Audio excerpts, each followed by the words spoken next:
Oke, eh, kita berdoa dulu ya. Sebelum kita mulai, mari kita berdoa menurut agama dan keyakinan kita masing-masing. Berdoa dipersilahkan.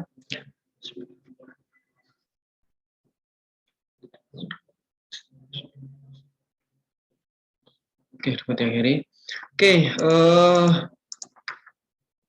kita masuk ke materi baru ya. Untuk yang minggu sebelumnya sudah saya upload juga materinya. Jadi silakan Anda lihat lagi ya untuk materi yang lanjutannya untuk yang konsolidasi. Sekarang kita lanjut ke materi baru yaitu mengenai kuat geser tanah. Oke, materi ini sangat penting sekali karena kriteria dari kelongsoran, ya keruntuhan, suatu pondasi ataupun bangunan ya bangunan apapun itu ya, yang dia itu bertumbuh pada tanah itu, dia itu didasarkan pada kuat geser tanah ini. Gitu. Jadi saya harap Anda memahami ya mengenai materi ini ya nantinya. Oke, kita sudah melampaui banyak materi ini. Sekarang kita ke sini, kekuatan tanah. Yang pertama adalah kuat geser tanah. Oke. Nah ini ya, jadi mengenai keruntuhan, jadi tanah itu biasanya runtuh karena gesernya, karena kuat geser ya.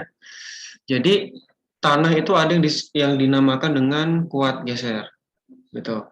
Nah biasanya ya bentuk longsorannya itu seperti ini. Ya jadi apa ini namanya berbentuk ya bisa lingkaran ya. Jadi berbentuk lingkaran seperti inilah mayoritas. Ya tergantung dari bagaimana stratigrafi tanahnya juga ya nantinya. Nah, gitu. Nah, biasanya tanah itu runtuh karena geser ya. Dan nanti itu ada yang disebut dengan garis keruntuhan. Jadi seperti ini. Nah, ini garis keruntuhan. Misalkan ini adalah pondasi, ini adalah timbunan ataupun mungkin itu lereng alami, gitu ya. Nah, jadi bentuk dari keruntuhannya dia itu berbentuknya seperti sirkular seperti ini. Jadi kalau pondasi itu dia bakalan miring gitu ya, miring. Nah, tanahnya akan terdorong ke atas. Sedangkan kalau dia modelnya adalah timbunan, ya, jadi dia itu akan bergeser dari sini ke sini. Nah, jadi longsor, gitu. Nah, pada saat runtuh ya, pada saat kondisi runtuh, itu gaya geser yang bekerja di sepanjang bidang longsor ini itu sudah lebih besar daripada tahanan gesernya, gitu. Jadi tanah itu punya kuat geser namanya. Kuat geser tanah misalkan dia adalah saya biasanya menyontohkannya kan 10 ya. Kuat geser tanah itu nilainya dia adalah 10. Tapi yang mendorong ya, kuat dorongnya yang mendorong gitu ya, gaya gesernya yang bekerja pada bidang longsor ini itu ternyata lebih besar daripada kuat tahanannya. Akibatnya apa? Akibatnya dia bakalan runtuh. Gitu. Intinya ya, semuanya itu bisa runtuh karena kuat tahanan geser dari si tanah itu lebih kecil daripada yang mendorong. Jadi yang mendorong lebih besar daripada yang menahan. Nah, itu adalah kriteria bagaimana dia itu bisa runtuh ataupun longsor. Ya. Nah, ada yang nanti disebut dengan failure surface atau garis kelongsoran. Butir tanah bergerak satu dengan yang lain di sepanjang bidang runtuhnya. Nah, kalau misalnya kita perdetail ya, itu detailnya seperti ini. Jadi, nah ini pada saat runtuh, gaya geser di bidang gesernya, nah ini mencapai kuat geser dari tanahnya. Misalkan ya, kuat geser tanahnya itu adalah yang, kalau ini di sini, kuat geser tanahnya berarti yang ini. Nah, gitu ya. Yang mendorong adalah yang ini. Gitu. Nah, kalau misalkan yang menahan itu adalah 10, tapi yang mendorong itu adalah 20, berarti kan lebih besar yang mendorong daripada yang menahan ya, sehingga nanti akan dia longsor ke sana. Kayak gitulah teknisnya.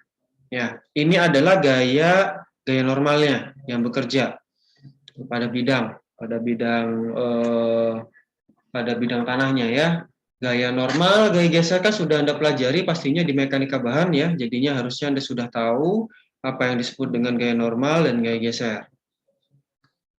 Oke, bisa lanjutkan. Nah, kuat geser tanah itu berasal dari dua parameter. Ya, ada yang disebut dengan kohesi, ada yang disebut dengan apa ini namanya, sudut geser, gitu, atau friksi antar butiran. Ya. Kalau kohesi berarti dia adalah gaya tarik menarik antar partikel yang sama. Ya, berarti yang antara tanah dengan tanah, gitu ya. Nah, kohesi antar butiran itu dipengaruhi oleh apa saja? Dia itu dipengaruhi oleh dua macam, yaitu sementasi antar butiran yang pertama, yang kedua adalah gaya elektrostatik, gitu ya, antara butiran lempung. Nah, biasanya kohesi ini terdapat pada tanah berbutir halus ya. Kalau tanah berbutir kasar itu tidak ada, hampir tidak ada. Kalau murni ya, murni berbutir kasar. Nah, sedangkan ya kuat geser tanah yang kedua itu adalah berasal dari friksi antar butiran. Jadi gesekan antar butiran gitu ya. Nah, ini yang biasanya nanti kita sebut dengan sudut geser. Jadi ada dua nanti, yaitu kohesi dan sudut geser. Nah, kohesi adalah parameter yang menggambarkan gaya yang menyatukan butiran tanah ya, di mana kohesi ini tidak tergantung pada tekanan. Itu karena ya tarik menarik antara partikel saja. Tapi berbeda halnya dengan sudut geser. Nah, ini dia itu menggambarkan kuat geser karena friksi. Nah, sudut geser ini tergantung pada tekanan normalnya. Semakin besar ya, semakin besar tekanannya pasti nanti sudut gesernya juga akan semakin raket ya, semakin kuat gitu, tekanan normalnya. Nah, oke. Nah, untuk menghitung ya nantinya, untuk menghitung berapa besarkah kuat geser tanah ya dan tegangan gesernya dan lain sebagainya, itu ada yang dikenal dengan kriteria keruntuhan Mohr-Coulomb. Nah, teori ini menyatakan bahwa material runtuh itu karena kombinasi kritis dari tegangan normal dan tegangan geser. Nah, tapi bukan dari nilai maksimum salah satu tegangan tersebut. Gitu. Nah, rumusan dari Mohr-Coulomb itu adalah ini. Yang ini nih.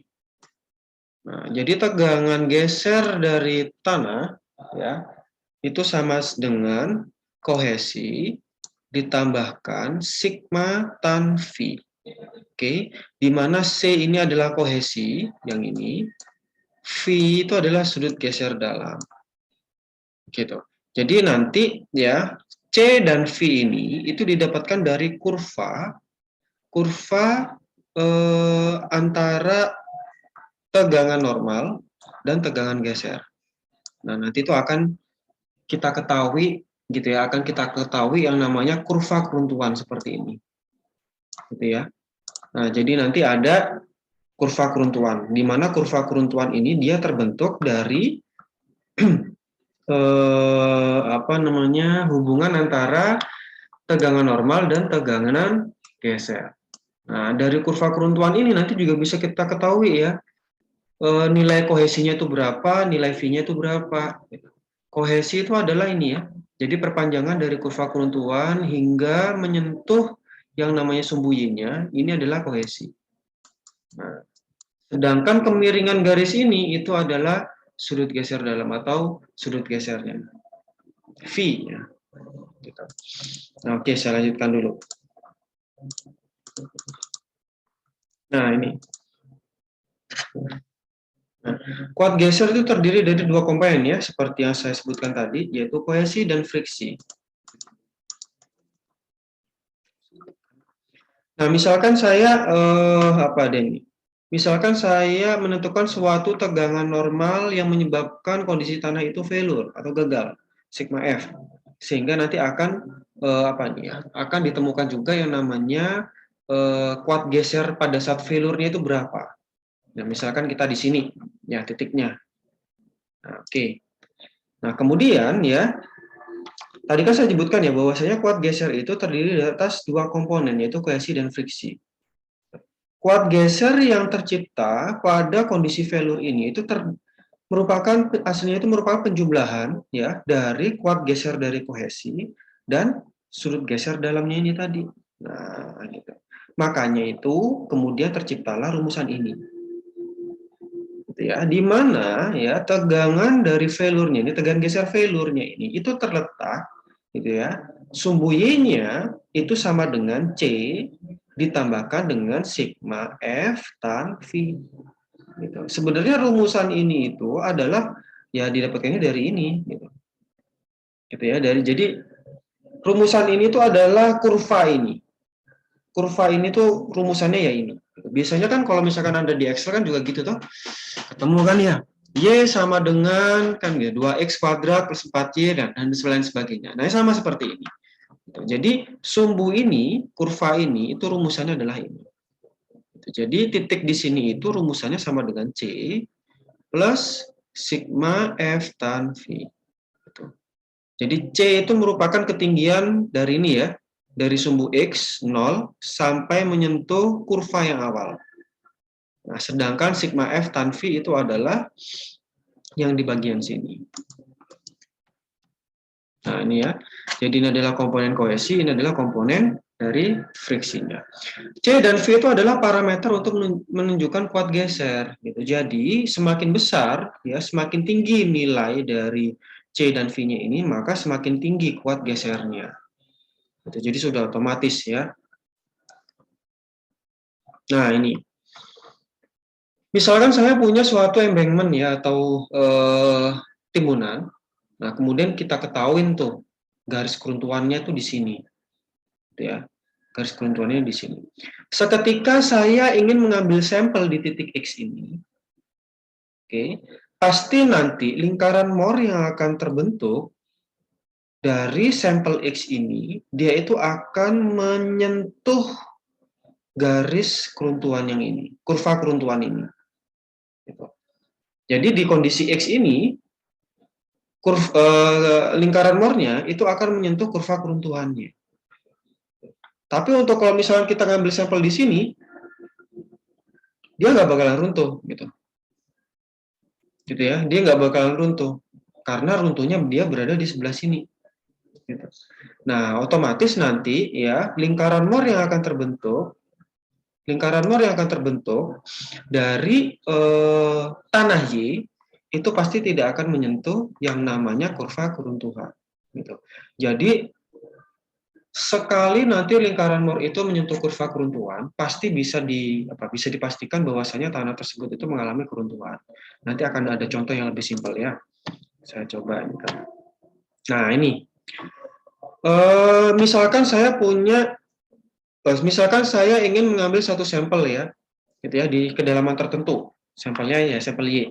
Pastikan otomatis kalau misalkan di suatu kedalaman tertentu ya, tanah Y ini itu kan pasti sudah terbebani oleh tanah itu sendiri, ya, baik itu dari atas, dari samping, ataupun dari bawah.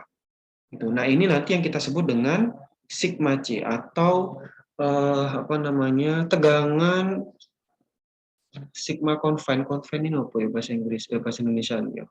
Saya nyebutnya ya sigma C ya, atau tegangan confine gitu. Jadi menyelubung gitu dia.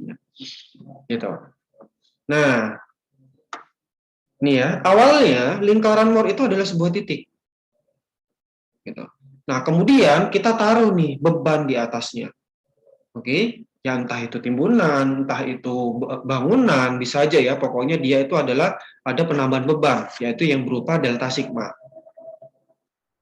Ya, yang berupa delta sigma seperti ini. Nah, maka seketika delta sigma ini terbentuk ya, dia akan membentuk suatu lingkaran ini, setengah lingkaran ya, lingkaran Moore ini ya. Nah, letak dari titik ini ya, titik ujungnya ini itu adalah penjumlahan dari sigma C plus delta sigma. Jadi delta sigma itu ukurannya sekian. Itu tegangannya. Ini kan tadi kan dia sumbu X adalah tegangan normal ya. Yang di sini adalah tegangan geser ya. Kan gitu. Nah, jadi delta sigma itu nilainya adalah sepanjang ini. Gitu. Titik ini adalah sigma C ditambahkan dengan delta sigmanya. Nah, sehingga terbentuklah lingkaran Moore. Gitu. Oke. Elemen tanah ini tidak runtuh ya. Tidak runtuh jika lingkaran Moore berada di bawah kurva keruntuhannya. Jadi masih aman kondisi tanah di sini. Oke. Saya contohkan yang lain. Nah, ini ya. Misalkan ini misalkan timbunan pertama. Ya, sigma C-nya awalnya di sini. Nah, ditambahkan delta sigmanya, dia terbentuk lingkaran Mohr 1. Oke. Nah, kemudian nambah lagi nih bebannya nih. Nah, otomatis kan nambah delta sigma lagi ya. Nah, akan terbentuk lingkaran Mohr yang kedua. Nah, ditambah lagi terbentuk lingkaran Mohr yang ketiga. Gitu. Nambah lagi gitu ya. Nah, saat beban berlangsung ya, lingkaran Mohr ini menjadi lebih besar. Kenapa? Karena bebannya, delta sigmanya itu tadi semakin membesar. Gitu ya. Nah, hingga suatu saat beban ini ditambahkan terus, lingkaran Mohrnya semakin membesar dan menyentuh yang namanya kurva keruntuhannya. Nah, dan akhirnya kegagalan terjadi karena lingkaran Mohr itu sudah menyentuh kurva. Nah, itu teoretikalnya mengapa ya pada saat apa tanah itu bisa runtuh. Gitu kalau menggunakan teori lingkaran Mohr ini. Oke. Nah, ini ya. Nah, bidang keruntuhan yang terjadi ya pada suatu tanah itu adalah bentuknya 45 plus pi per 2 dari horizontalnya. Gitu. Nah, dari sini nanti kita bisa apa ya menggambar juga ya mengenai metode grafis dari lingkaran Mohr. Nantinya akan saya ajarkan juga itu. Oke, saya lanjutkan dulu. Nah, lingkaran Mohr dalam terms tegangan total dan tegangan efektif. Ya, kita lihat sekarang. Nah, misalkan saya punya apa ya suatu kondisi ya. Kalau tegangan total itu kan dia merupakan penjumlahan dari tegangan efektif ditambahkan dengan tegangan air, kan gitu ya. Konsep tegangan efektif harus harap diingat lagi ya bahwasanya tegangan total merupakan penjumlahan dari tegangan efektif ditambahkan tegangan air. Gitu. Nah, dari sini ya, jadi tegangan total itu pastinya nanti akan lebih besar apa nih? Jaraknya itu akan lebih ke kanan dulu ya daripada tegangan efektifnya. Gitu. Nah, tetapi di sini nanti ada namanya penambahan tegangan akibat apa nih? Tegangan air. Gitu. Nah, jadi dia itu cuman berbeda letak ya. Jadi karena memang tegangan total itu merupakan penjumlahan dari tegangan efektifnya ya dijumlahkan ditambahkan dengan tegangan airnya. Gitu. Nanti kurvanya berbeda letaknya karena ada penambahan dari U atau tegangan air. Ya. Kurva dalam kondisi tegangan ini kurva keruntuhan ya. Kurva keruntuhan dalam kondisi tegangan total dan tegangan efektif. Bagaimanakah kira-kira bentuknya? Nah, misalkan saya punya suatu spesimen ya, di mana dia itu memiliki karakteristik yang sama atau identik lah ya. Kemudian saya coba bebani sampel ini itu dengan sigma C yang berbeda. Nah, ini tegangan isotropik ya, tegangan menyelubung ya. Itu nilainya berbeda. Misalkan ya, yang di sini tuh nilainya adalah 10 sigma C-nya. Yang di sini tuh 20 gitu. Kemudian sini 40, yang di sini 80. Misalkan seperti itu. Nah, sehingga nanti terbentuknya lingkaran-lingkarannya kan menjadi seperti ini. Gitu. Misalkan ini adalah yang ini 1, 2, 3, 4 ya. Ini adalah sampel yang pertama, sampel yang kedua, sampel yang ketiga, ini sampel yang keempat. Gitu. Nah, ini ya keempat sampel ini saya berikan delta sigma hingga dia runtuh. Oke? Kan kita masih belum tahu ya delta sigmanya itu yang menyebabkan dia runtuh itu berapa gitu. Jadi nanti sampel ini ya akan saya berikan beban ya secara terus menerus, saya tekan terus ini ya terus gitu ya, saya tekan terus sampai dia itu mengalami keruntuhan. Nah, tapi dengan tegangan menyelubung yang berbeda. Oke. Nah, ternyata ya ada lanjutannya. Nah, ini ya. Ternyata nanti dia akan membentuknya seperti ini. Nah, dari sini ya, dari lingkaran-lingkaran ini, ya, bisa kita lihat nih, ya, bisa kita lihat bahwasanya lingkaran-lingkaran ini itu membentuk suatu kemiringan kan gitu ya. Nah, kemiringan inilah nanti yang akan kita namakan dengan kurva keruntuhan. Begitu juga untuk yang ini nantinya. Ya. Nah, cuman berbedanya di sini ya dalam kondisi tegangan normal dan tegangan efektif ya. Pada saat runtuh ya, sigma 3 itu sama dengan sigma C. Nanti ada yang disebut dengan sigma 3.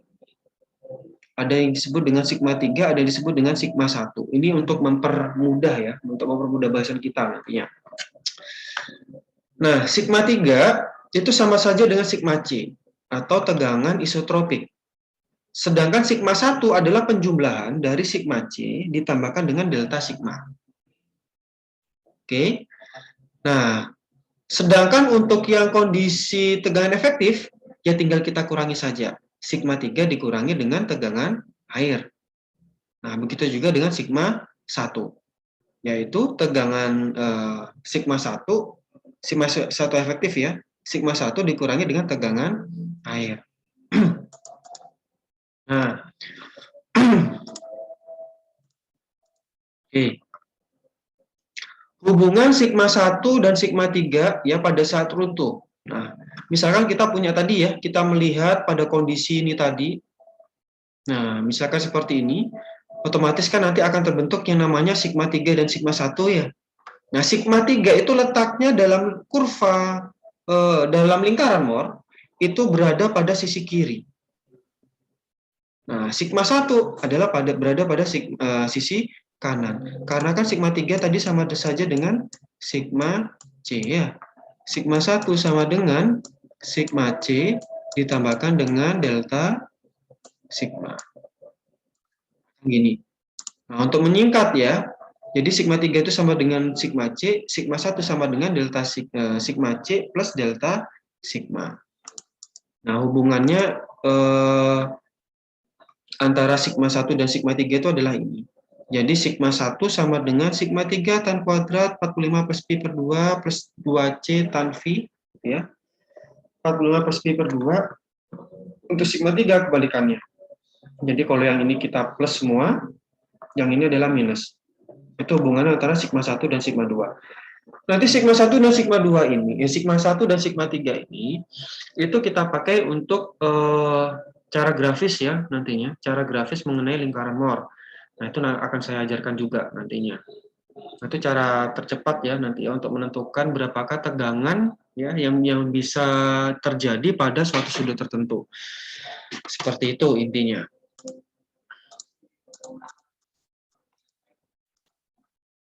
Oke, sebentar. Nah, oke ya. Selain itu, ya, selain sigma 1, sigma 3 juga ada yang disebut dengan stress point. Stress point itu intinya adalah nilai tertinggi dari tegangan geser, gitu ya, dari suatu lingkaran Mohr. Itu berapa?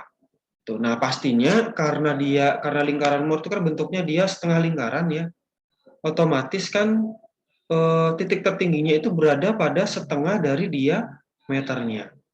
Atau kalau mau mencari ya berarti ya tinggal sigma V dikurangi sigma H dibagi 2. Wah, ketemulah tingginya ini. Itu adalah stress point, yang namanya stress point. Gitu. Jadi ada yang disebut dengan S, ada yang disebut dengan T nantinya. S sama dengan sigma V plus sigma H per 2, T sama dengan sigma V min sigma H per 2. Jadi S itu adalah letak dari titik pusat dari lingkarannya. Sedangkan T adalah stress point-nya. Itu letaknya di mana. Nah, nanti kaitannya apa stress point ini? Stress point itu adalah kaitannya pada pembebanan ya dalam menggambarkan yang namanya stress pad. Misalkan nih ya. Nah, ini misalkan pembebanan pertama. Dia titik puncaknya di sini. Pembebanan kedua, nah dia titik puncaknya di sini digambarkan gitu ya. Titik puncak yang ketiga, spesimen yang ketiga misalkan. Spesimen yang ketiga dia di sini. Nah, oke. Nah, ini disebut dengan stress pad atau apa namanya ini? pad ini garis ya, garis tegangan ya dianya. Nah, stress pad ini adalah letak dari stress point-nya. Gitu. Nah, jadi stress pad ini dia menunjukkan apa ya? Track ini dia itu intinya itu menunjukkan bagaimanakah perilaku dari tekanan tanahnya itu pada suatu pengujian. Nah, biasanya stress pad ini kita gunakan pada saat kita menguji kuat geser tanah dengan alat yang namanya traksia dan lain sebagainya sih yang berkaitan dengan kuat geser tanah sebenarnya juga bisa begitu. Nah, contohnya seperti ini nih. Nah, ini ya. During loading gitu. Jadi pada saat dia berdirikan pembebanan, ya. Oke. Nah, ini lingkaran mur yang pertama, ini pembebanan yang pertama dia letaknya di sini gitu ya. Kemudian ditingkatkan terus pembebanannya secara terus-menerus gitu ya. Terbentuk lingkaran mur yang kedua, 3, keempat, kelima, terbentuklah stress pad-nya seperti ini ya. Set. Nah, hingga pada suatu tertentu ya. Hingga pada suatu tekanan tertentu lingkaran murnya akhirnya akan menyentuh yang namanya stress pad-nya. Kok stress pad-nya? Kurva keruntuhannya. Nah, pada saat inilah ya, dia sudah terjadi yang namanya failure. Begitu. Nah, jadi nanti itu ya hubungan dari lingkaran Mohr ya yang tergambarkan dari sini itu sebenarnya adalah menunjukkan hubungan antara tegangan normal dan tegangan geser ya seketika beban itu dijalankan pada suatu tanah gitu. Nah, dalam satu sampel ya dengan nilai beban yang berbeda dia akan menunjukkan yang namanya stress pad ini.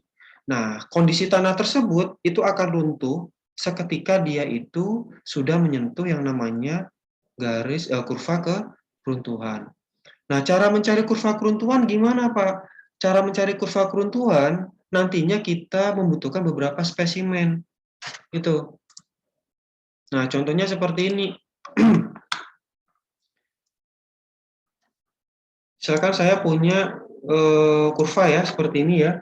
Jadi ini adalah tegangan normalnya. Ini adalah tegangan gesernya. Oke. Nah, kemudian saya melakukan beberapa percobaan gitu kan. Percobaan yang pertama dia terbentuknya seperti ini. Ya. Untuk kondisi failure. Nah, kondisi failure yang terbentuk berarti yang merah ini ya.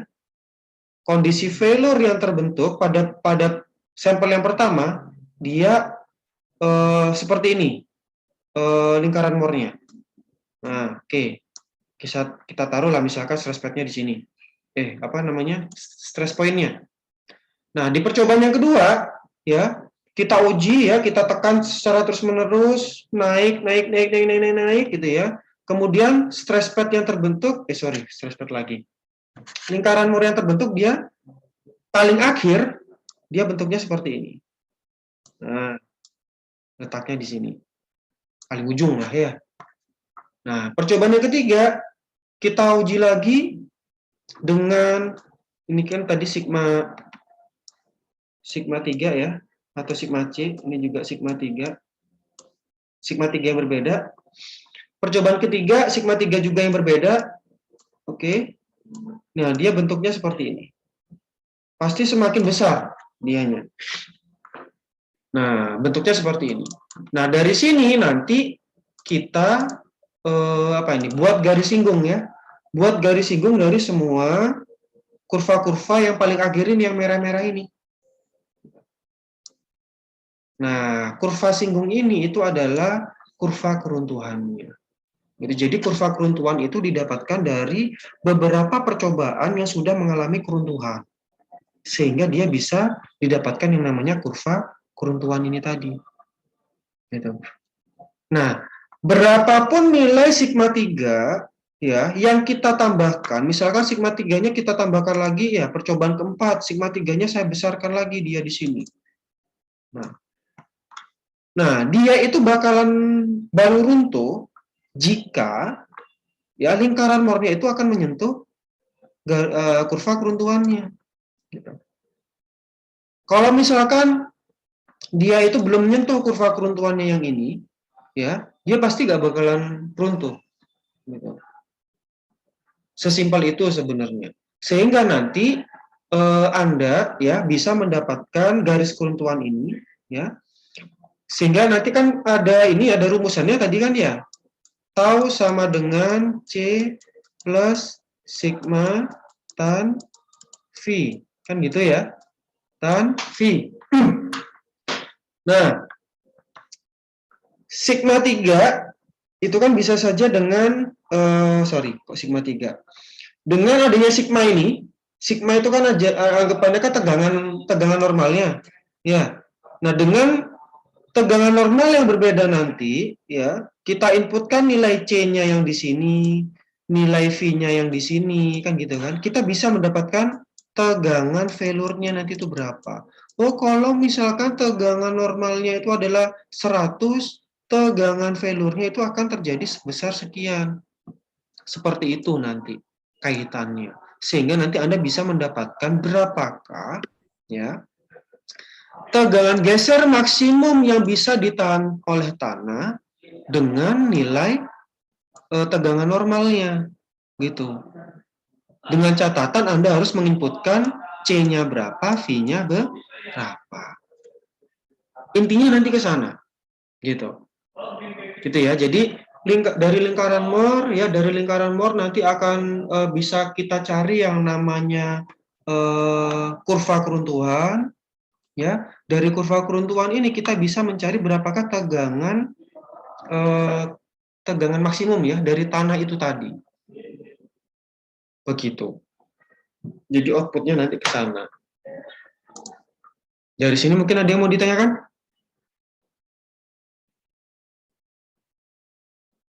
Halo? Dari sini ada yang mau ditanyakan?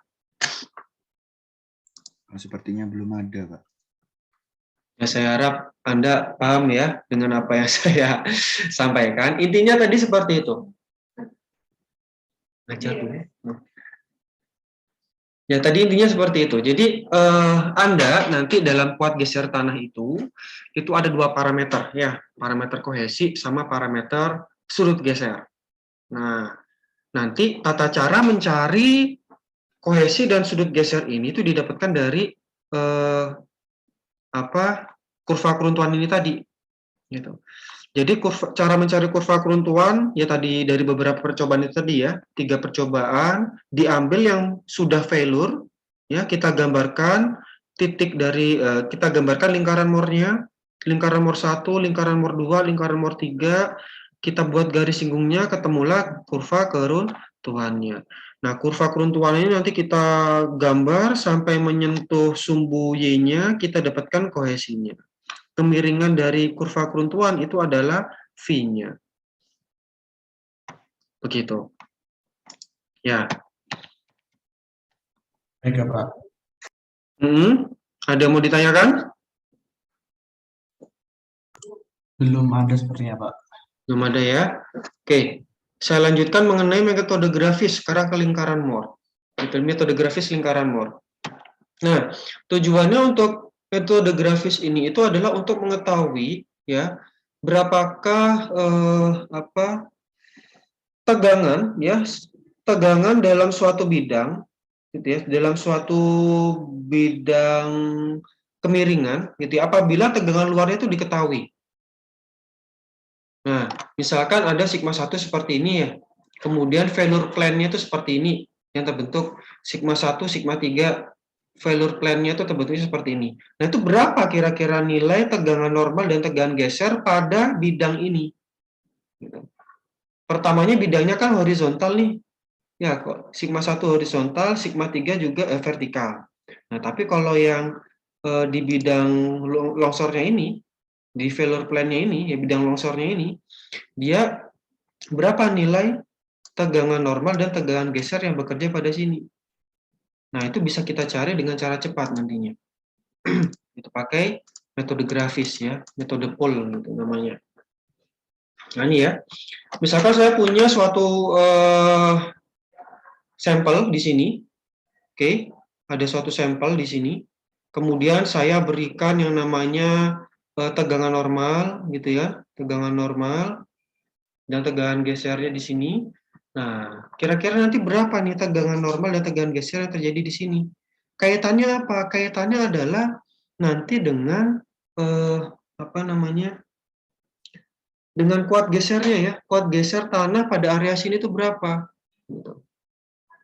Itu contohnya nanti pada saat kita bahas longsor lah ya di minggu depan nantinya. Itu lebih masuk langsung nanti itu materinya. Oke. Nah, di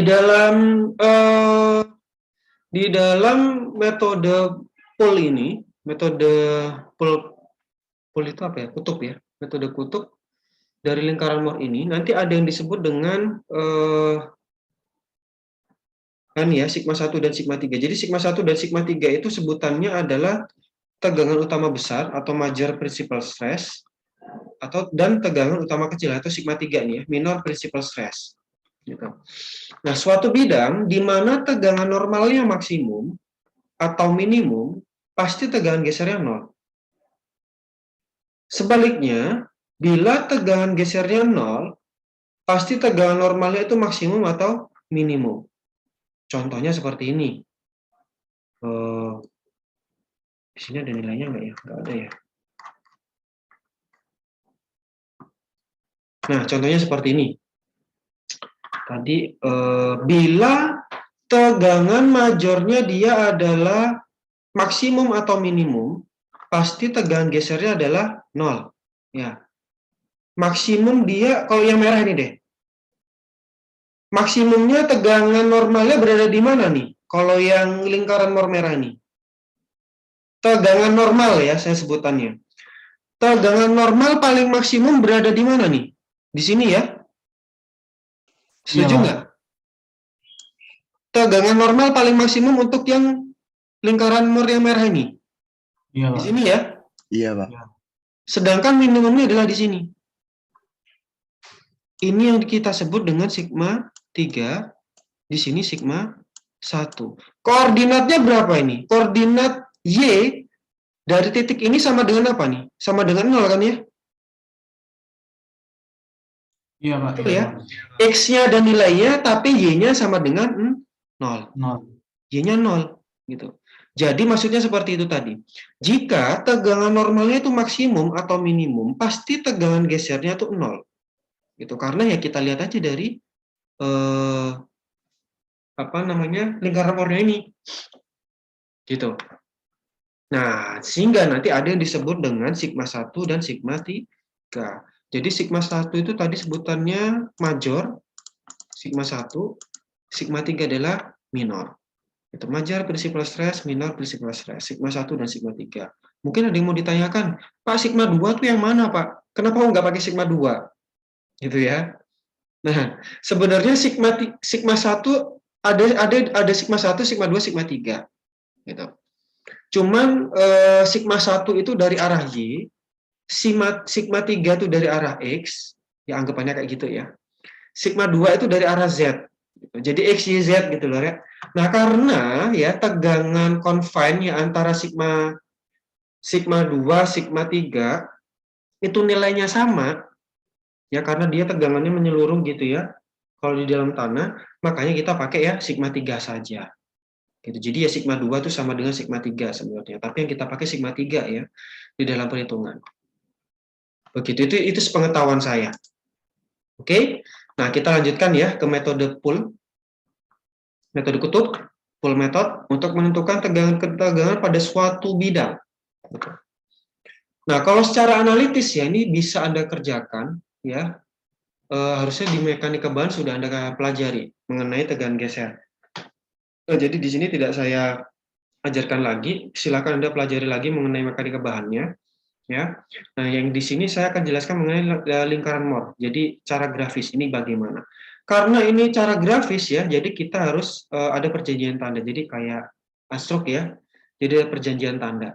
Gitu, untuk apa nih? Menandai yang namanya tegangan tekan dan tegangan tariknya, itu atau plus minusnya. Ya.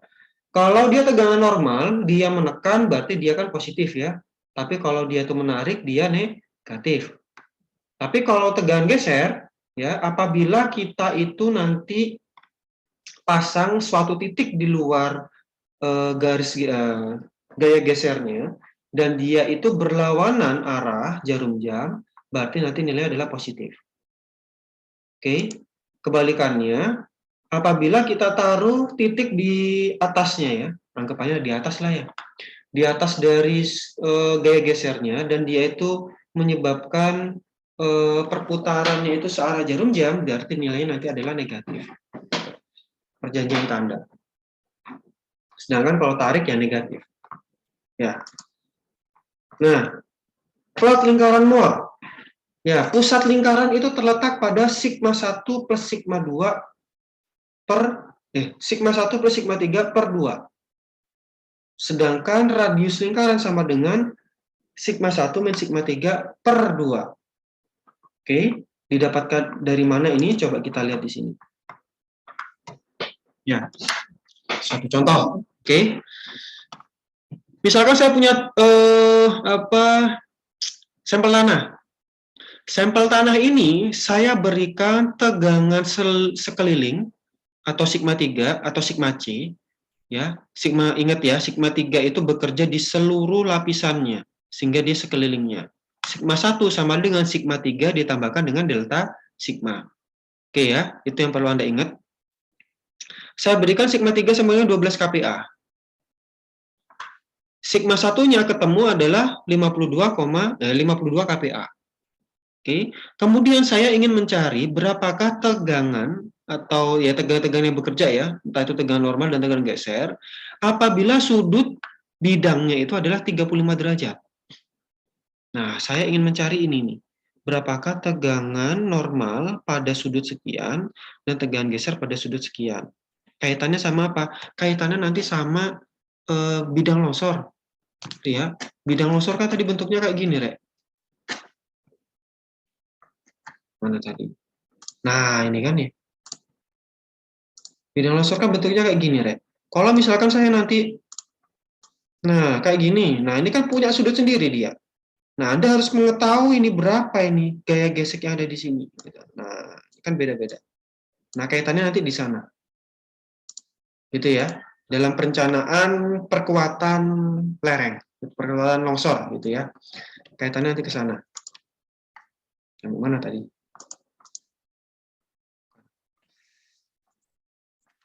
Sini ya.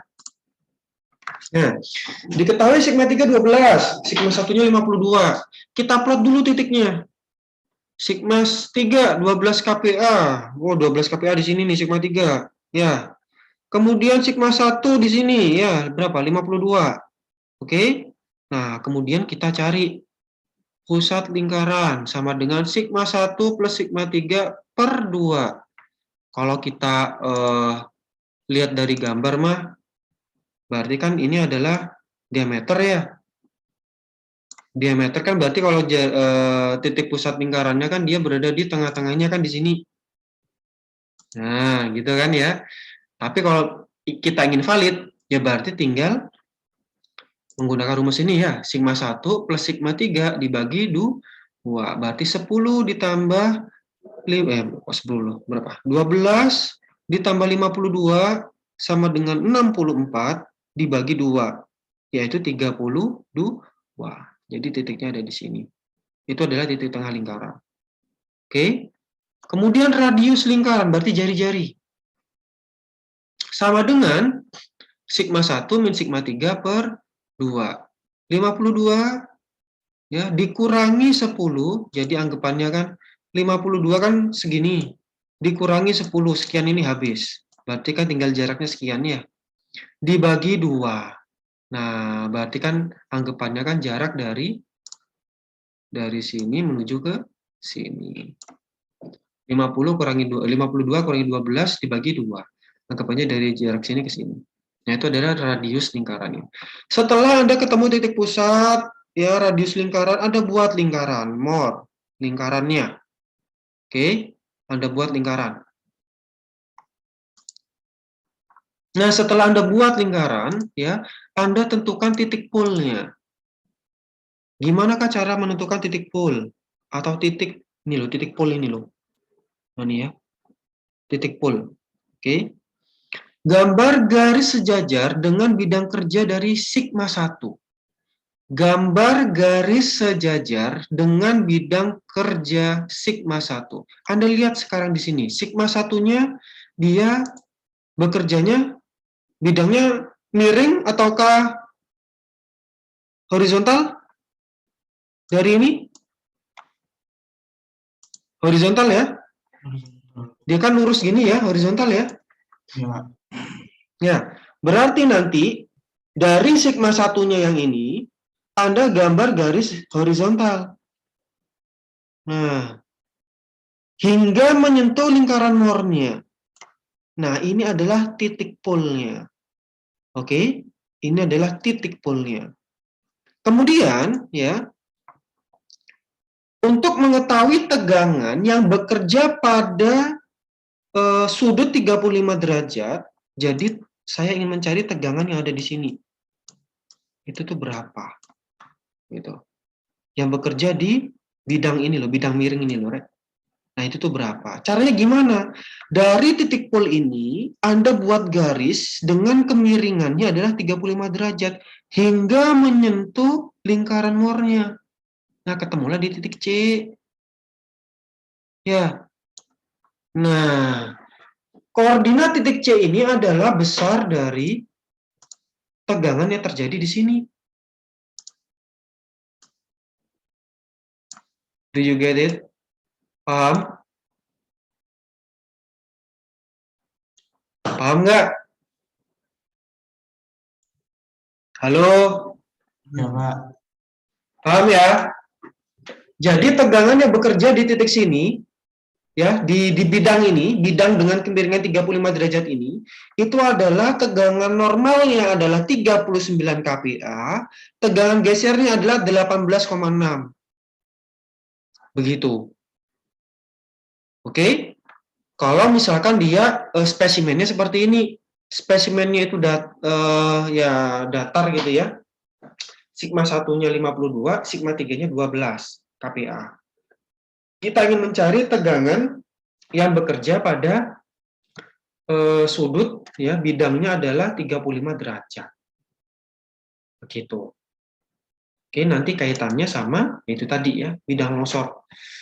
Gitu. Oke, contoh yang kedua. Nah, saya hapus dulu. Contoh yang kedua. Sebentar, saya ingat-ingat dulu ini.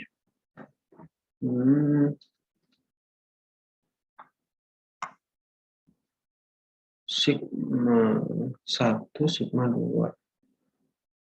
On plan B 9. Oke. Oke. Kalau sekarang ya, dia itu kotaknya miring. Anggapannya seperti inilah. Ya, spesimennya miring kayak ginilah. Nah, kemudian dia diberikan tegangan ke sini itu 10 kPa, ya, tegangan normalnya 10 kPa, tegangan gesernya adalah 2 kPa ke kiri. Nah, pada plan B, jadi pada sisi sininya, dia itu 9 kPa tekan. Nah, kemudian dia minus 3 kPa. Bentar, kalau minus tadi searah jarum jamnya, berarti ke sini. Betul ya? Minus, lali aku mau. Minus 3 kPa. 2, 10, 2. Minus searah jarum jam. Oh iya, benar.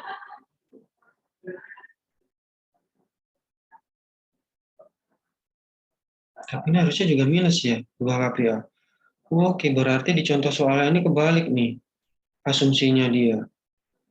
Kalau dia di sini, dia titiknya di sini, dia searah jarum jam. Harusnya dia minus, tapi di sini pasangnya dia plus. Oke, berarti yang di contoh soal ini tuh dibalik ya, dia. Dia dibalik Berarti dia itu dari sini ke sini. Nah, kayak gini sepertinya. Jadi di sini itu adalah 10 ya. Di sini berapa ini? 2. Sini 9. Di sini minus 3. Nah, kayak gini. Dia miring, posisinya adalah 15 derajat. Nah, kita disuruh cari ya berapakah tegangan normal dan tegangan geser pada sudut horizontal pada plane A.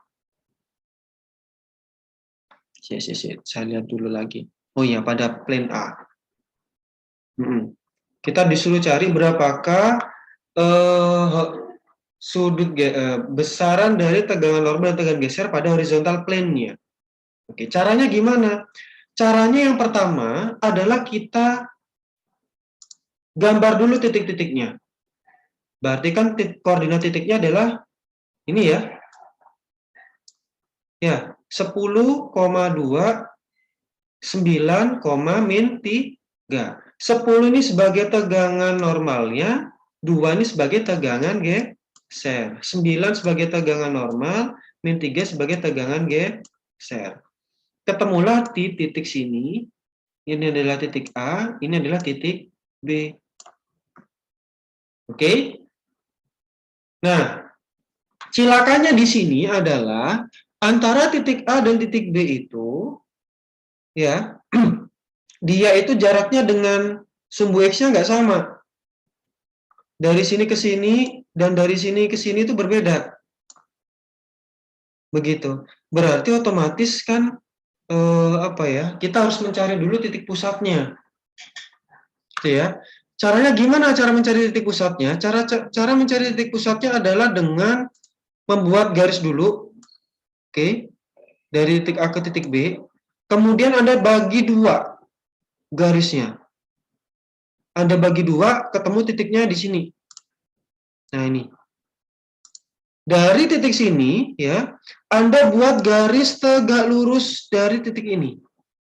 Nah, kalau tegak lurus kan berarti dia 90 derajat, ya, sudutnya. Ya, Nah, dari sini hingga memotong sumbu X-nya. Nah, ketemulah di titik 0 ini. Jadi titik 0 ini itu adalah titik pusat dari lingkarannya. Begitu. Setelah ketemu titik pusat lingkarannya, buat langsung lingkaran more-nya. Oke? Buat langsung lingkaran more-nya. Nah, setelah Anda buat langsung lingkaran more-nya, ya, Anda bisa langsung mengetahui ya, sigma 1 yang di paling kanan, sigma 3 yang di paling kiri. Itu ya. Sebentar. Dia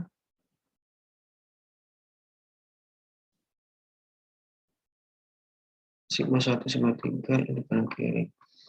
Dari horizontal plane sigma 1 dia miringnya adalah 15 derajat.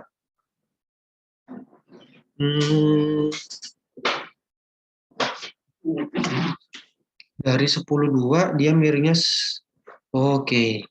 Dari titik 10,2 ini tadi ya sigma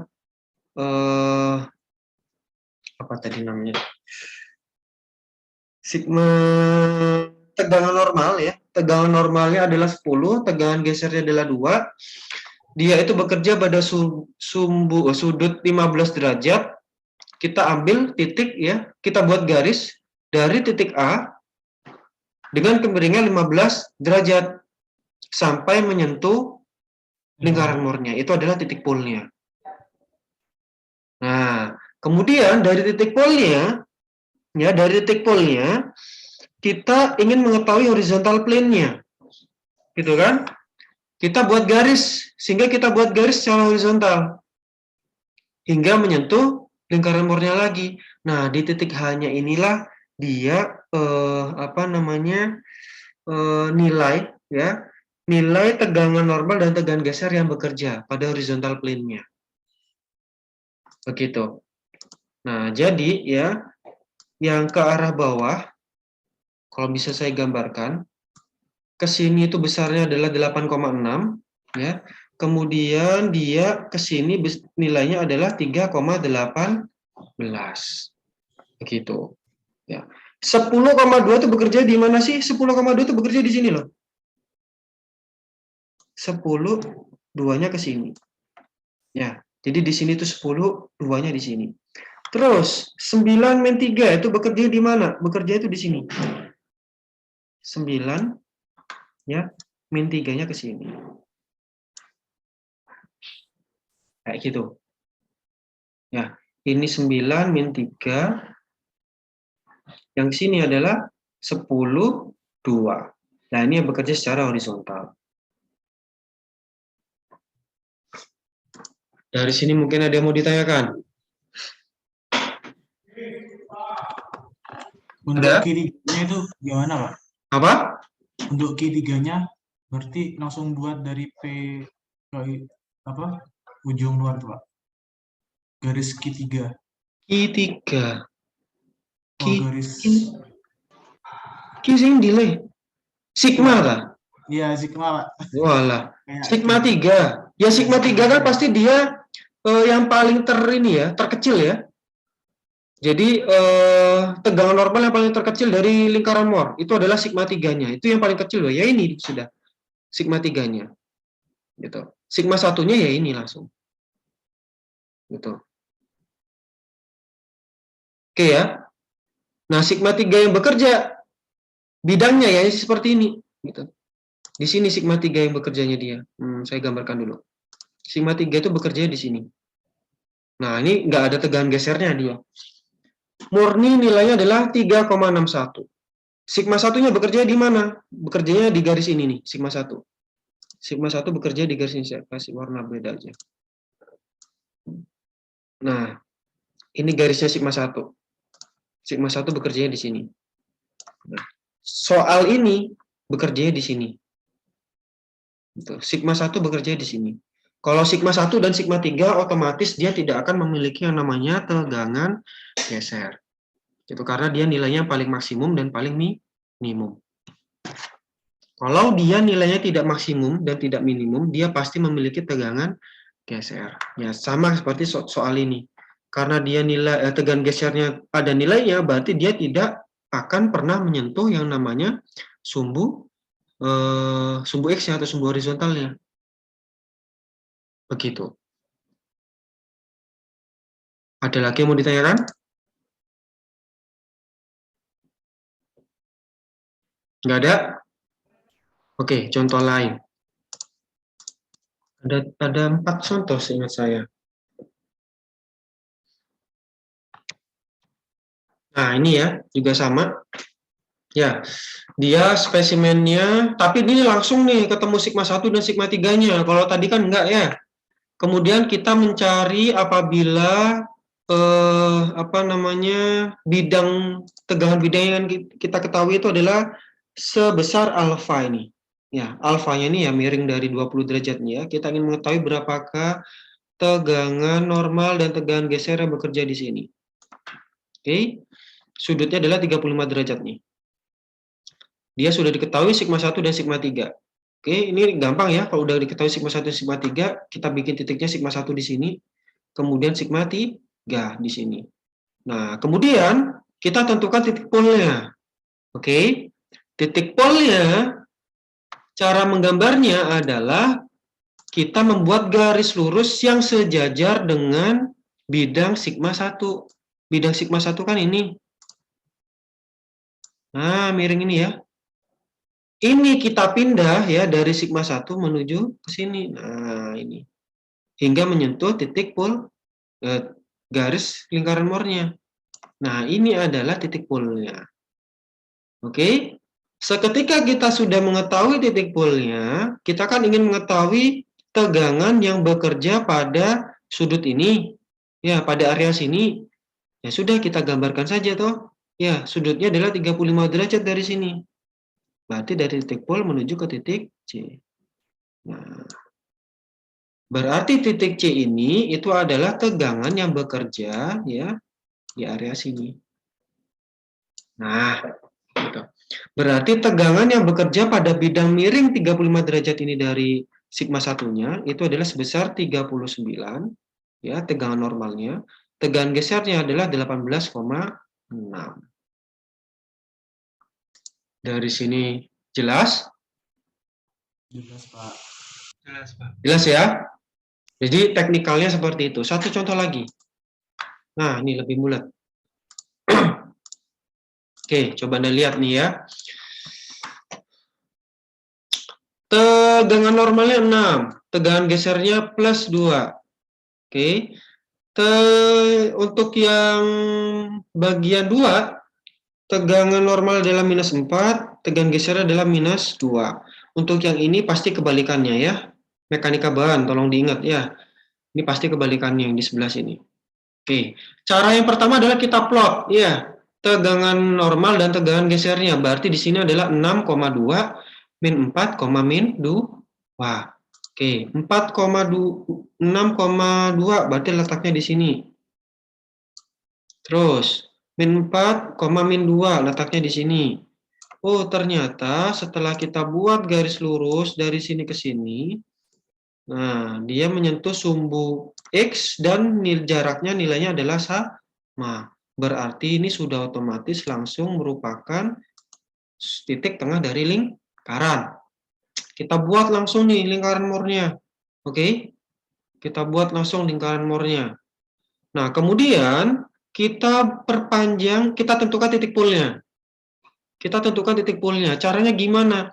Kita buat garis lurus ya, yang dari apa ini? 6,2 ini tadi ya. Yang bekerja pada bidangnya. Oh, bidangnya di sini nih. Oke. Oh, berarti kita ambil garis horizontal juga sejajar dengan ini ya. Dari sini menuju ke sini sampai memotong lingkaran more-nya. Nah, ketemulah titik pull-nya di sini. Begitu. Ya. Atau sebenarnya nggak harus ini ya. Kita juga bisa mulai dari sini. Ya. Kita buat garis, berarti kalau misalnya kita mulai dari min 4, min 2, berarti kan kita buat garis vertikal kan gitu ya. Berarti dari sini menuju ke atas, ketemulah titik pull di sini, jadi sama saja. Oke ya, sama saja. Terserah Anda mau pilih sini sama sini. Pasti ketemunya di sini. Begitu. Nah, ini adalah titik pull-nya. Kemudian, bidang yang ingin kita ketahui adalah 30 derajat dari titik pull. Ya, kita ingin mengetahui berapakah tegangan normal di sini dan tegangan geser di sini. Oh, setelah kita bikin garis ya, dengan kemiringan 30 derajat, nah ketemunya dari sini menuju ke titik C. Nah, di sini. Berarti tegangan normalnya yang bekerja adalah sebesar berapa ini? 1,8 ya. 1,8. Oh ya, X-nya 1,8. Y-nya sekitar 5,3. 2, 3, 4, 5. Sekitar 5, ya. Oh, ini 5,3, sorry. Ini adalah 1,8, tegangan geser adalah 5,3. Nah, ini ke sini dan ini ke bawah ya. Begitu. Oke. Nah, dari gambar ini ya, Anda bisa langsung temukan sigma 3-nya dan sigma 1. Sigma 3-nya bekerjanya di mana? Ya, bekerjanya dari titik pull ke titik sigma 3 ini. Nah, ini adalah bidang dari sigma 3-nya. Bidang sigma 1-nya di mana? Bidang sigma 1-nya di sini. Ingat, sigma 3 dan sigma 1 itu tidak akan memiliki yang namanya tegangan geser. Karena dia merupakan tegangan utama major dan tegangan utama minor. Sigma 1 adalah tegangan utama major, sigma 3 adalah tegangan utama minor. Oke. Dari sini ada yang mau ditanyakan atau ada yang kurang jelas? Izin bertanya, Pak. Silakan. Untuk menentukan arah tegangan normal geser itu gimana, Pak? Tegangan geser yang normal. Tegangan ini? Yang di sini, Pak, yang di PC. Itu Pak, kan ada tegangan gesernya itu kan Pak. Ini, Iya Pak, ini sama ini. Oh ini, iya Pak, menentukan ini. iya Pak, tegangan gesernya Pak, menentukan arahnya Pak. Menentukan arah. Oh plus minusnya. Iya Pak, Oke, karena ini nilainya plus. Nah, kalau tegangan normal nilainya plus, dia tekan atau tarik? Kalau Tarik. tegangan normal, Tekan, Pak. Kang, Pak. tekan ya. Berarti nanti ya arah dari tegangan pada bidang ini itu adalah tekan. Tekan berarti dia adalah menekan bidangnya, berarti dia menekan bidangnya. Karena dia berada di kuadran 1 dia. Oke ya, di kuadran 1 berarti kan tegangan normalnya plus, tegangan geser juga plus. Ya, kalau tegangan gesernya plus, kalau berdasarkan soal ini dia searah jarum jam. Berarti dia tegangan gesernya dari sini ke sini. Begitu. Searah jarum jam apabila kita buat titik di sini ya. Nah, buat titik di sini berarti kan dia dari sini kan ke sini gitu. Nah, searah jarum jam jadinya. Oke? Gitu. Ya. Kalau dia ini titiknya tuh titik C-nya bukan di sini ya, tapi di sini. Ya. Berarti kan di sini nanti tegangan normalnya minus, tegangan gesernya minus. Ya berarti nanti bukan seperti ini ya, berarti nanti tegangan normalnya itu ya tarik. Nah, gini nanti. Itu jadi bukan ke tekan lagi ya, tapi tarik. Nah, sedangkan tegangan gesernya adalah ke arah sini. Kayak gitu, Le. Baik Itu Pak. yang kamu tanyakan ya? Iya Pak. Itu jadi ya tergantung nilainya ya, tergantung titiknya tuh letaknya dia di mana. Begitu. Ada lagi yang mau ditanyakan?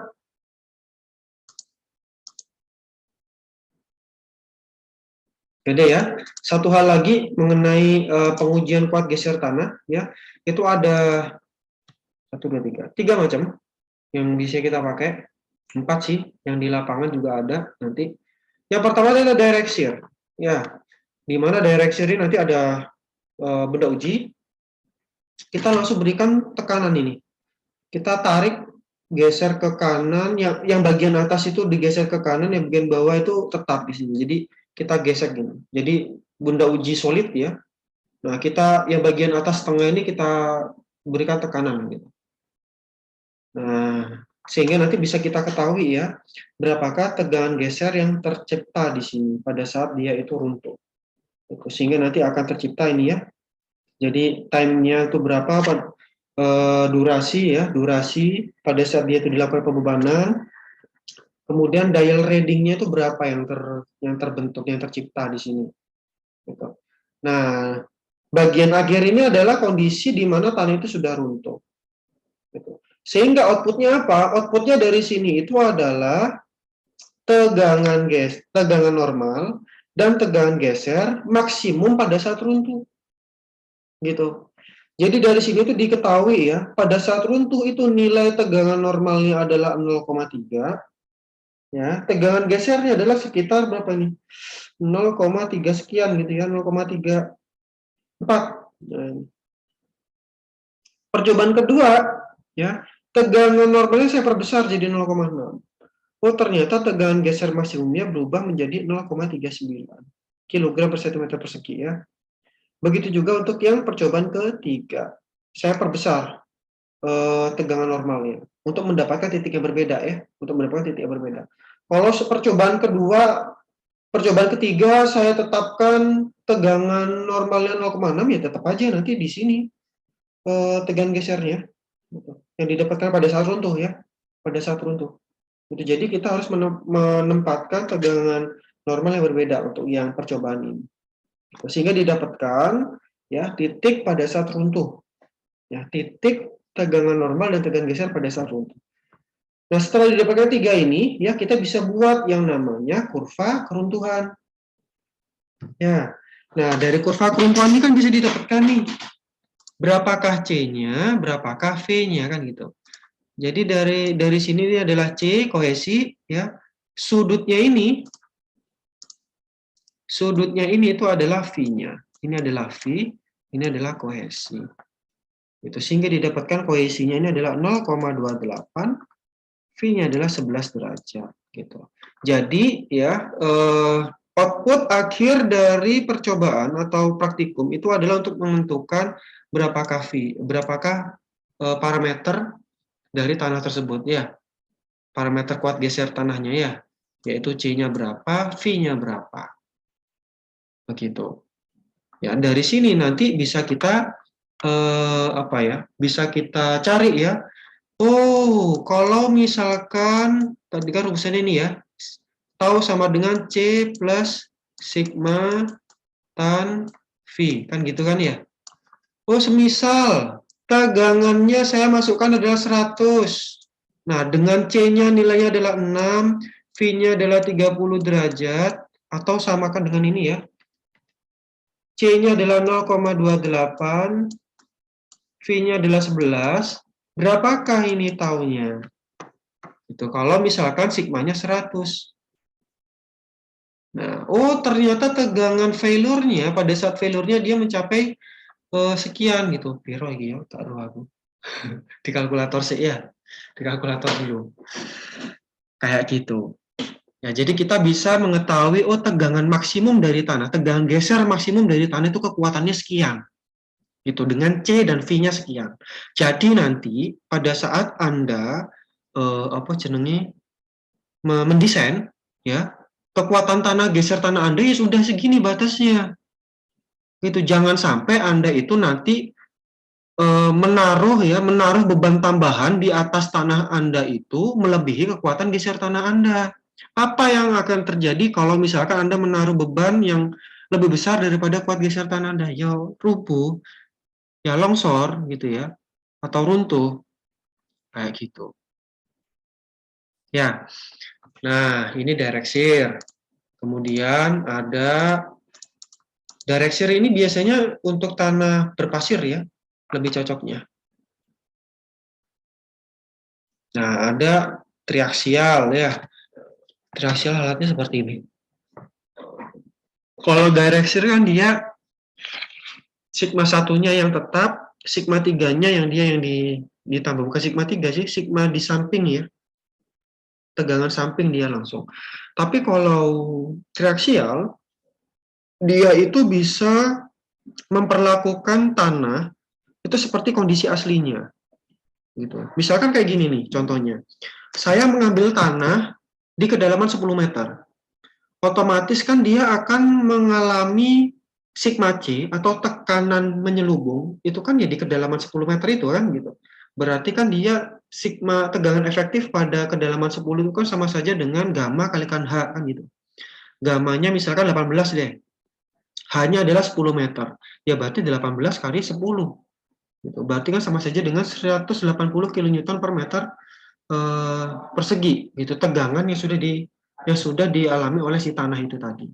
Nah, pakai triaxial ini bisa kita bisa kita perlakukan seperti itu nanti. Kalau misalkan kita berikan tegangan menyeluruh, tegangan samping itu sebesar 180 gitu ya. Berarti kan sama saja dengan 18 kalikan 10 meter gitu. Itu bagaimana nanti yang akan terjadi pada kurva keruntuhannya. Kalau misalkan saya berikan tegangan cuma 100, itu berapa? Bagaimana? Kalau tegangan menyeluruh ya, kita berikan 200, nah itu bagaimana nanti? Itu bisa kita lakukan di sini. Gitu. Jadi kita bisa bermain-main yang namanya sigma 3 di sini. Sigma 3-nya kita bisa pasang sesuka hati kita. Gitu. Sehingga dengan sigma 3 yang berbeda, berarti kan nanti sigma satunya kan akan lebih besar ya untuk mencapai keruntuhannya kan gitu. Ya. Tadi kan kurvanya kan seperti ini. Ini sumbu X, sumbu Y, kemudian ada garis ke keruntuhannya kan gini toh. Ya. Nah, kalau karena ini itu toh.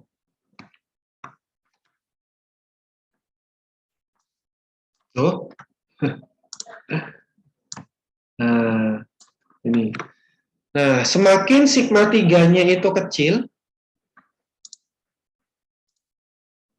sigma satunya juga akan kecil gitu. Tapi kalau sigma 3-nya besar, sigma satunya juga akan semakin membesar. Itu kita bisa bermain-main di sini nanti. Gitu untuk mencari yang namanya garis keruntuhan ini tadi. Gitu. Nah, kita coba percobaan pertama ya. Percobaan pertama sigma 3-nya sekian. Oh, ternyata untuk mencapai keruntuhannya, tuh hilang. Untuk mencapai keruntuhannya, dia membutuhkan sigma 1 sekian, percobaan pertama. Misalkan ini percobaan pertama cuma 10 gitu ya, sigma 3-nya. Sigma 1-nya ketemu 90, misalkan. Percobaan kedua, sigma 3-nya saya naikkan jadi 50. Oh, ternyata untuk mencapai keruntuhannya, dia butuh sigma 1-nya sebesar piro iki? 180 misalkan. Begitu juga percobaan yang ketiga. Nah, dari sini nanti kita gabungkan ya. Oh, percobaan pertama di sini garis singgungnya, percobaan kedua sini, percobaan ketiga segini. Kita bisa bikin yang namanya garis keruntuhan. Jadi garis keruntuhannya itu di akhir-akhir sebenarnya. Ya, di akhir-akhir. Kita menemukan lingkaran Mohr untuk percobaan pertama, lingkaran Mohr percobaan kedua, lingkaran Mohr percobaan ketiga. Dari sini kita buat yang namanya garis keruntuhan. Merupakan garis singgungnya ya. Nah, bisa seperti ini. Nah, ini adalah garis keruntuhannya. Begitu. Itu adalah triaksial. Gitu ya. Kita bisa mempermainkan sih. Kita bisa mencoba-coba sigma 3-nya. Sehingga kita bisa mengetahui berapakah tegangan sigma 1-nya ya untuk mencapai keruntuhannya. Itu berapa. Seperti itu. Itu adalah triaksial. Satu lagi, nah ini alatnya ya. Ini triaksialnya masih secara manual ya.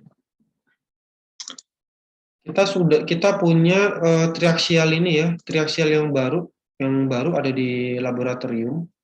Ini dulu waktu saya sekolah S2 ini di ITS.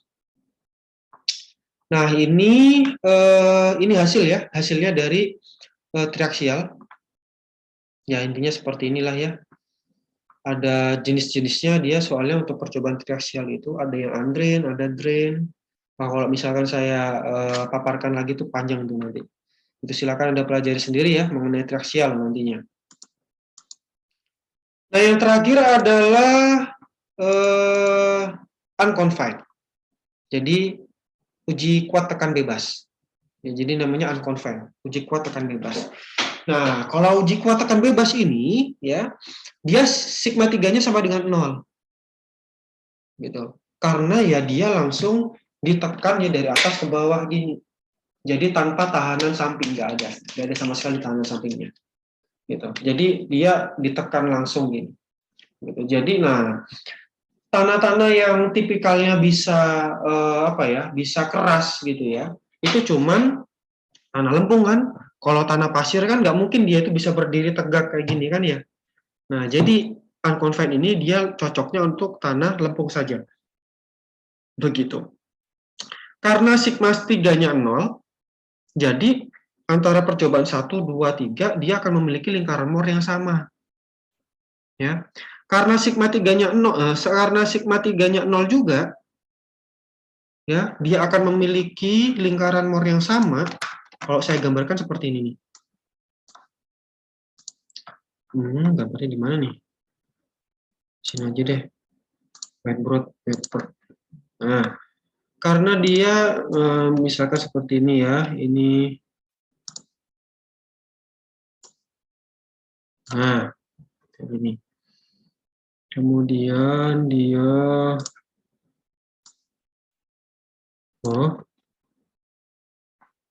gambar biasa aja deh. Nah, karena dia memiliki sigma 3 yang sama 0, berarti ya lingkarannya ya sama saja seperti ini nanti, sama aja gitu ya. Jadi similar gitulah lingkaran yang akan terbentuk. Nah, karena dia lingkaran Mohr ya, lingkaran Mohr yang terbentuk dari percobaan 1, 2, 3, 4, 5 semuanya itu sama gitu ya. Otomatis nanti garis keruntuhan yang terbentuk adalah lurus gitu ya, nggak miring gitu, nggak miring seperti ini, enggak. Tapi melainkan dia lurus. Ya, lurus seperti ini. Apa yang terjadi kalau lurus seperti ini? Dia sudut gesernya berapa derajat kalau misalkan seperti ini? Sudut gesernya. Berapa derajat nih kemiringan dari garis merah ini?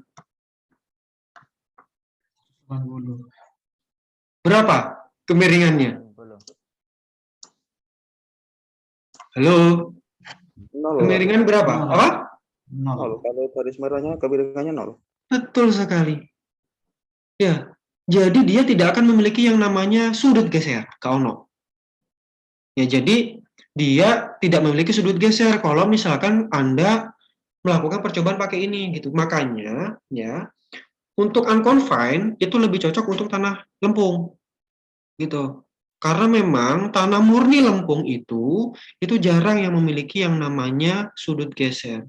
Jadi tanah lempung itu dia tuh kekuatannya itu mengandalkan yang namanya kohesi. Ya, jadi gaya tarik menarik antar butiran. Gitu. Jadi kalau lempung murni dia tuh memiliki yang namanya kohesi tapi tidak memiliki yang namanya sudut geser. Berkebalikan dengan tanah pasir murni. Kalau tanah pasir murni dia itu mengandalkan yang namanya sudut geser. Tapi dia tidak memiliki yang namanya kohesi. Ya bayangkan aja, pasir itu kan gede-gede ya. Kalau Anda dekatkan satu sama lain, apa dia lengket? Enggak kan? Nah, karena memang kohesinya kecil, pasir itu. Berbeda dengan lempung. Kalau lempung, dia itu sudut gesernya itu hampir nggak ada sama sekali, lempung murni ya. Hampir nggak ada sama sekali, tetapi kohesinya sangat besar sekali. Gitu. Nah, itulah perbedaannya antara tanah lempung dan tanah pasir. Kenapa juga kok tanah lempung dan tanah pasir itu dibedakan karakteristiknya? Ya, apa namanya, klasifikasinya juga dibedakan gitu. Karena karakteristiknya berbeda antara tanah lempung dan tanah pasir. Dari sisi kekuatannya juga berbeda. Begitu ya. Nah, jadi untuk tanah lempung dia itu cocoknya diuji dengan unconfined. Gitu. Kalau triaksial bisa semuanya. Bisa tanah lempung ataupun tanah pasir. Kalau triaksial. Gitu ya. Nah, tuh.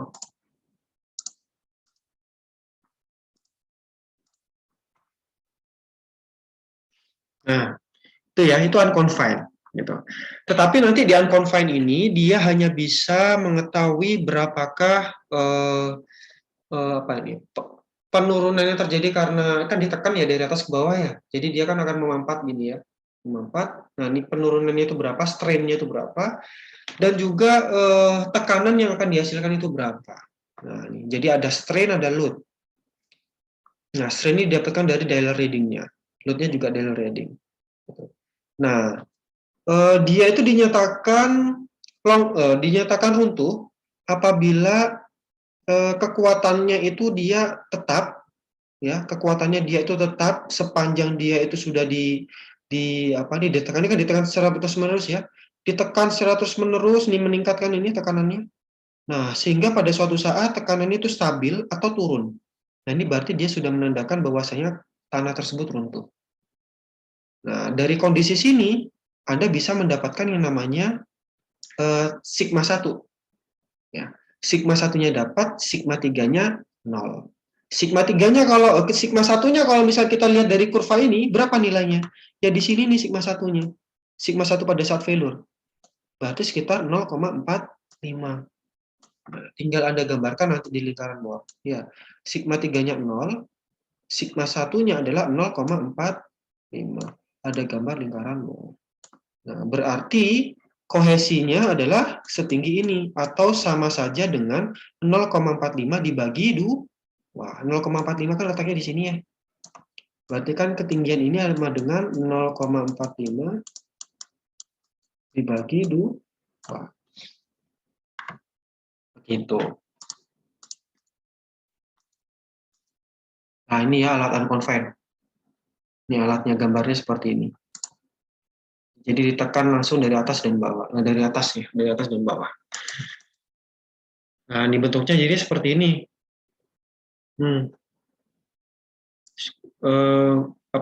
Lingkaran Mohr yang terbentuk. Nah, yang terakhir itu adalah fancier. Kalau fancier ini uji di lapangan ya. Jadi fan-nya itu langsung ditancapkan ke dalam tanah, seret gitu ya, kemudian diputar, tek, gitu ya, diputar, tek, gitu, sehingga bisa kita ketahui nilai CU-nya dari rumusan ini nanti. Begitu fans ya. Ini cuma hubungan antara tegangan dan regangan ya. Sudah selesai. Itu adalah materi mengenai kuat geser tanah ya. Jadi sekarang Anda sudah paham bahwasanya kuat geser tanah itu, kekuatan tanah itu mengandalkan dua parameter, yaitu parameter C, kohesi, dan yang kedua adalah parameter V. Ya. Nah, kedua-duanya antara V dan C itu didapatkan dari ya itu ya, kurva antara tegangan dan tegangan normal dan tegangan geser. Gitu. Jadi didapatkan dari kurva ini. Nah, ini ya. Nah, kurva keruntuhan ini rumusannya adalah ini, tegangan geser, kekuatan tegangan geser. Ada yang mau ditanyakan dari sini? Sebelum saya akhiri?